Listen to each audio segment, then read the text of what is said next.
Hola, buenos días. ¿Qué tal? La primera lectura de la misa de hoy es de la segunda carta de San Pablo a Timoteo.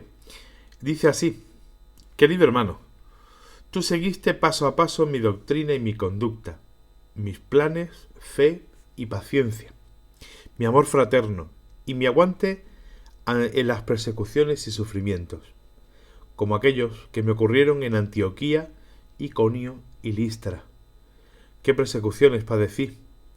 Pero de todas me libró el Señor. Por otra parte, todo el que se proponga vivir como buen cristiano será perseguido. En cambio, esos perversos embaucadores irán de mal en peor, extraviando a los demás y extraviándose ellos mismos. Pero tú, permanece en lo que has aprendido y se te ha confiado, sabiendo de quién lo aprendiste, y que desde niño conoces la Sagrada Escritura. Ella puede darte la sabiduría que por la fe en Cristo Jesús conduce a la salvación. Toda escritura inspirada por Dios es también útil para enseñar, para reprender, para corregir, para educar en la virtud.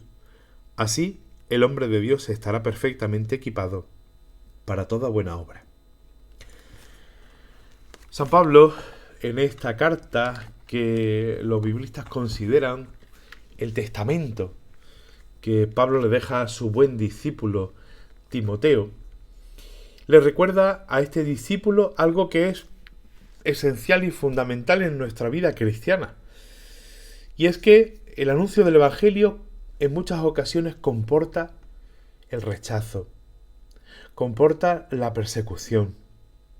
Por eso Jesús en una de sus bienaventuranzas dirá que bienaventurados los que son perseguidos por causa de la justicia, o por mi causa, dirá también. Para nosotros es una bienaventuranza poder predicar el Evangelio, aunque a veces provoque rechazo, aunque a veces provoque hostilidad. Pero para nosotros es signo de la fidelidad de Dios hacia nosotros y de nuestra fidelidad hacia Dios.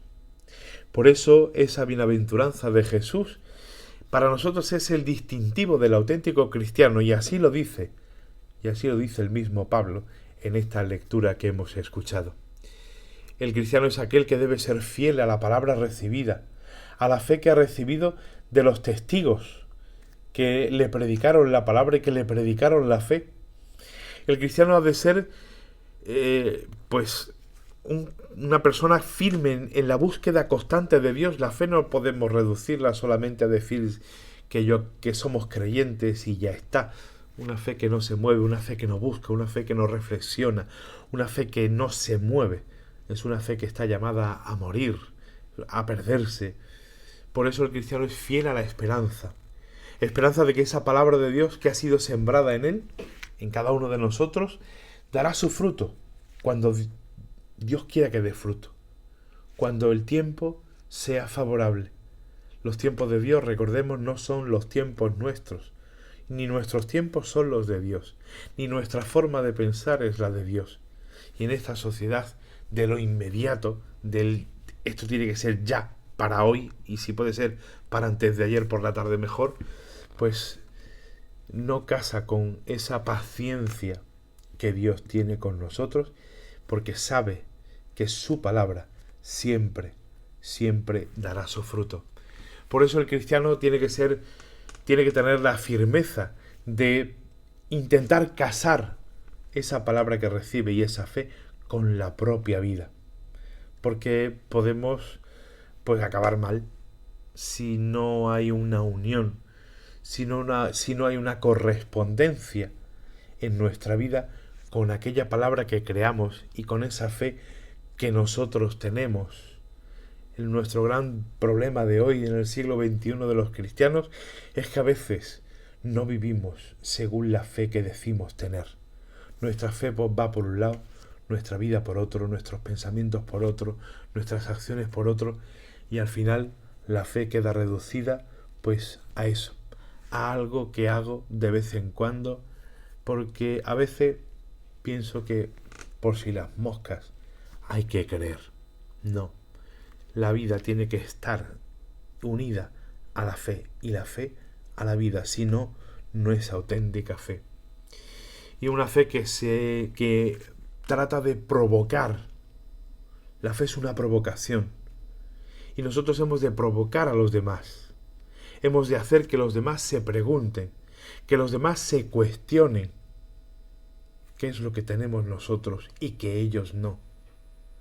La fe tiene que ser una provocación constante y una cuestión constante sobre la experiencia que de Dios nosotros tenemos, para no caer en la tentación de buscar, como en el Evangelio de la misa de hoy, buscar a un Mesías a nuestra imagen y semejanza, un Mesías que responda a nuestras expectativas.